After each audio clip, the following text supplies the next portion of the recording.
لاعبي النادي المصري. وادي احمد فتحي بيرفع وشه، وتوغل من اكثر من لاعب من النادي الاهلي، بتتلعب على طول في العمق، وادي ضربه راسيه. جول جول جول جول جول، وهدف اول، هدف اول لفابيو جونيور. فابيو جونيور يولد في ملعب بورسعيد، فابيو جونيور يولد في ملعب بورسعيد ويرد بضربة راسية لا تصد ولا ترد. فابيو جونيور يتقدم للنادي الأهلي في اللقطة الأولى، في اللقطة الأولى والدقيقة 11. بص شوف العرضية رايحة فين، رايحة على القائم الأول، وارتقاء وتوجيه لا تصد ولا ترد على يمين أحمد الشناوي علشان المارد الأحمر. المرة دي ادي لمسة أولى من شرويدة لعبد الحكيم، لشرويدة مرة تانية، والعرضية حلوة لزكريا، وزكريا جول جول جول جول.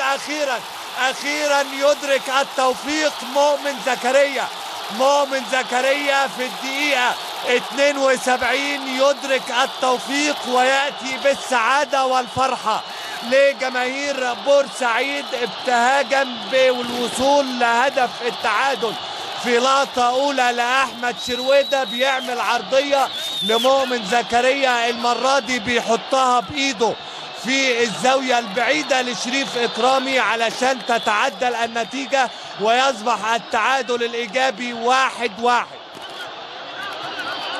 أخيرا ينجح النادي المصري في الوصول، وادي الترابط الحلو من الاطراف اللي بتعمل خطوره، وعملت الخطوره وعملت هدف التعادل، ولكن بالعقل المره دي وثقه بعد ما اهدر 3 فرص.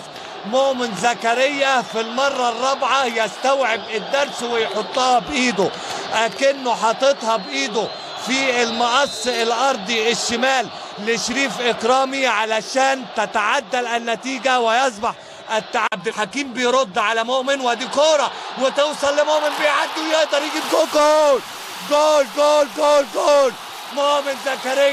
مؤمن زكريا بيشعل الحماس وينير الطريق للنسر الاخضر علشان يحلق في سماء بورسعيد بعد ما تقدم بالهدف الثاني. مؤمن زكريا يستثمر الحماس والفرحة والانفلات بيعود مرة تانية. مش معقولة هيبوظوا المباراة، رغم ان النادي المصري بيعمل مباراة تاريخية. النادي المصري ولاعيبة النادي المصري النهاردة مباراة ولا أروع، مباراة ولا أجمل، مباراة تليق بالاسم العريق النادي المصري والجماهير الكبيرة اللي لازم تخاف على فرقتها وتخاف على المباراة اللي عملوا فيها كل حاجة. بص شوف مؤمن زكريا اتحرك ازاي ورقص ازاي بخبرة كبيرة، وطلع إكرامي بره اللعب وبره المباراة وبيحط ببطء، والزيادة العددية واستثمار أمثل من لاعبي النادي المصري. وادي كرة انفراد ما فيهاش رياء وصفارة، وعبد الله السيسي بيعدي، والهدف الثالث جول جول جول جول جول. عملها سيسي وألقى بالمنديل، وألقى بكلمة الختام في لقاء الدراما والحماس والإثارة. لقاء عنوان دائما المصري والأهلي وعبد الله السيسي. المرة دي مفيش راية ولا صفارة، يعدي من شريف إكرامي بنفس سيناريو الهدف الثاني ويحط الهدف الثالث على راحته خالص. عبد الله السيسي يعدي ويضع الهدف الثالث للنادي المصري علشان يتقدم النادي المصري ويزيد تقدمه على النادي الاهلي، وتصبح النتيجة 3 النادي المصري 1 النادي الاهلي.